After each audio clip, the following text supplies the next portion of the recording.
Global megastar Shakib Khan কাঁপায় দিছে দুনিয়া। এই ঈদে যেন প্রাণ ফিরে পেয়েছে ঢাকাই সিনেমা। শোবিজ থেকে শুরু করে সাধারণ দর্শক সবাই বলছেন এমন ঈদ যেন আরও আসে, বারবার আসে। ঈদের 17তম দিনেও সিনেপ্লেক্সে চলছে হাউসফুল শো। টিকিটের জন্য এখনও দীর্ঘ লাইন। অনেকের মুখে একটাই কথা, টিকিট এখন যেন সোনার হরিণ। ঈদে মুক্তি পেয়েছে মোট 6টি সিনেমা: বরবাদ, দাগি, জঙ্গলি, জিন্ত্রি, চক্কর ৩০২ এবং অন্তরাত্মা। তবে ঈদের হিট ত্রয়ী হিসেবে আলোচনায় রয়েছে বরবাদ, দাগি ও জঙ্গলি। পাশাপাশি দর্শক টানছে মোশাররফ করিমের চক্কর ৩০২ও। এই কারণেই দর্শক মহলেও স্বাভাবিকভাবে সিনেমাগুলোর আয় নিয়ে জানার আগ্রহ তৈরি হয়েছে। যদিও বাংলাদেশে নির্ভরযোগ্য কোনো বক্স অফিস কালেকশন পদ্ধতি নেই, তারপরও মাল্টিপ্লেক্সের কিছু তথ্যের মাধ্যমে সিনেমাগুলোর আয় সম্পর্কে ধারণা পাওয়া যাচ্ছে।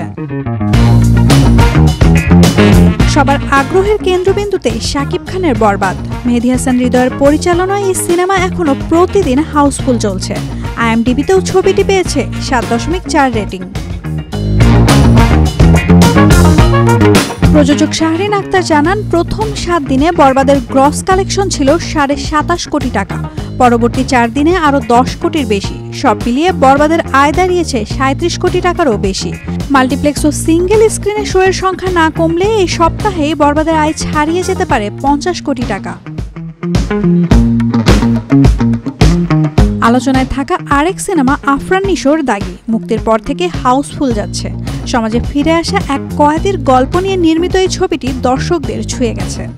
সিঙ্গেল স্ক্রিনেও ভালো সাড়া পাওয়া এই সিনেমার মোট আয় ইতোমধ্যে ছাড়িয়েছে 2 কোটি টাকা। ঈদের 3য় সপ্তাহে এসেও প্রেক্ষাগৃহে এখনো জঙ্গলি দেখতে মানুষ ভিড় জমাচ্ছে। এমন অবস্থায় মুক্তির 16 দিনে জঙ্গলি কত আয় করেছে সেই তথ্য দিয়েছেন সিনেমার পরিচালক এম রাহিম। বুধবার রাতে এক ফেসবুক স্ট্যাটাসে এই নির্মাতা জানান, জঙ্গলির গ্রস কালেকশন 2 কোটি 6 লাখ টাকা।